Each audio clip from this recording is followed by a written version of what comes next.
ओम नमः शिवाय। हर हर महादेव। जय शिव शंभो। दोस्तों, आप सभी का आपके अपने चैनल में बहुत स्वागत और आपका बहुत आभार है।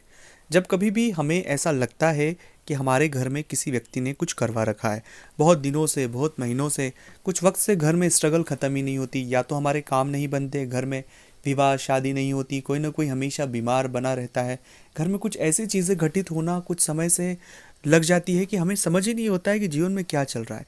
एक परेशानी गई नहीं, दूसरी परेशानी शुरू हो जाती है।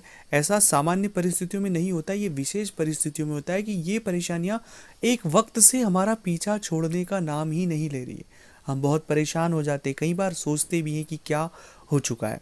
तब हमारे मन में ये प्रश्न उठता है कि कहीं किसी व्यक्ति ने हमारे घर में कुछ करवा तो नहीं दिया है, अगर करवा दिया है तो किसने करवाया।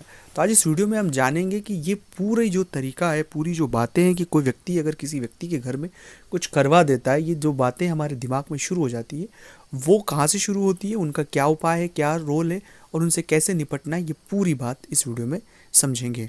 अगर आप वर्तमान किसी भी परेशानी से गुजर रहे हैं तो ये जानना आपके लिए बहुत महत्वपूर्ण है, क्योंकि इन बातों को समझने से आप अपनी खुद की मदद भी कर पाएंगे और चीज़ों को रास्ता भी निकल जाएगा।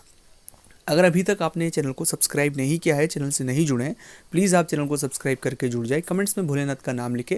और अगर आप चाहते हैं अपनी कुंडली का विश्लेषण हमसे करवाना, स्क्रीन पर नंबर चल रहे हैं, आप व्हाट्सएप पर अपॉइंटमेंट लेकर हमसे बात कर सकते हैं, उसका फीस शुल्क लागू है। दोस्तों, जब कभी भी कोई व्यक्ति बहुत परेशानियों में आ जाता है, उलझ जाता है, तो उसे ऐसा लगता ही है, पर कुछ संकेत हैं जिन संकेतों को हमें समझने की आवश्यकता है।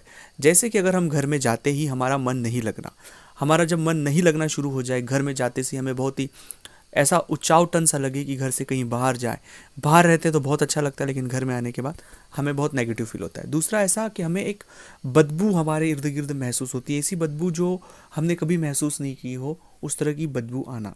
तीसरा है कि अचानक से इस तरह के सपने मन में आना, इस तरह से सपने आना कि जिन सपनों का कोई सेंस नहीं है और बार बार एक ही तरह के सपने आना। चौथा ये होता है कि हम एक अज्ञात डर से अपने इर्द गिर्द ऐसा अज्ञात डर कि ऐसा हो जाएगा, ये हो जाएगा, एक इतनी नकारात्मकता हमारे इर्द गिर्द हो जाती है कि जिससे हम चाह कर भी बाहर नहीं निकल पाते। और अगली चीज़ ये भी होती है कि बार बार व्यक्तियों को आर्थिक हानि होती ही रहती है, जो भी पैसे हैं वो नुकसान हो रहे हैं, तमाम प्रकार से वो एक नेगेटिविटी की ओर घिर रहा है। ऐसी किसी भी परिस्थिति में अगर व्यक्ति बार बार फंस रहा है तो कुछ बातें जिन्हें समझ लेना आवश्यक है। ऐसी परिस्थिति जब कभी भी किसी जातक के साथ होती है तो वो शनि और राहु की वजह से होती है। किसी भी व्यक्ति ने आपके घर में कुछ भी नहीं करवा के रखा है, आप राहु और शनि के फेर में आ चुके हैं, खासकर राहु के फेर में आ चुके हैं, उस वजह से इतनी तकलीफ और परेशानियां आपके साथ हो रही है। तो इससे जो बचने के उपाय है वो भी मैं आपको इस वीडियो में बताऊंगा। परेशानी तो आपको पता लगी गई है कि क्या परेशानी, लेकिन हल क्या है। हल के स्वरूप में कुछ चीज़ें हैं जिन्हें आपको बहुत बहुत ध्यान रखना चाहिए। सबसे पहला हल है कि अपने घर में नियमित आप बजरंग बाण का पाठ करें। जब आप बजरंग बाण का पाठ करेंगे तो राहु और शनि से संबंधित जितने सारी नेगेटिविटी आपके जीवन में हो रही है इस तरह की, उनसे आप धीरे धीरे बहुत कम समय में बाहर आ जाएंगे। तो बजरंग बाण नियमित पाठ आपको करना है। दूसरा है कि सूर्य के सामने खड़े होकर हनुमान चालीसा का पाठ आपको करना है।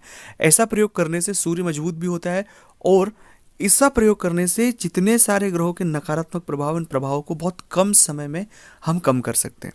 और तीसरा और महत्वपूर्ण बात है कि शनिवार या मंगलवार के दिन जो भी अपने घर के आसपास हनुमान जी का मंदिर हो, वहाँ बैठकर सुंदरकांड का पाठ करें। सुंदरकांड का पाठ करने से बहुत सारी परेशानियों से आपको छुटकारा मिलता है। चौथा प्रयोग करना है गुरु मंत्र का जप। अगर नहीं है गुरु मंत्र तो नमः शिवाय का आप जप कर सकते हैं। और पांचवा की फिर भी परेशानी नहीं तो स्क्रीन पर नंबर चल रहे, व्हाट्सएप पर अपॉइंटमेंट लेकर बात करें।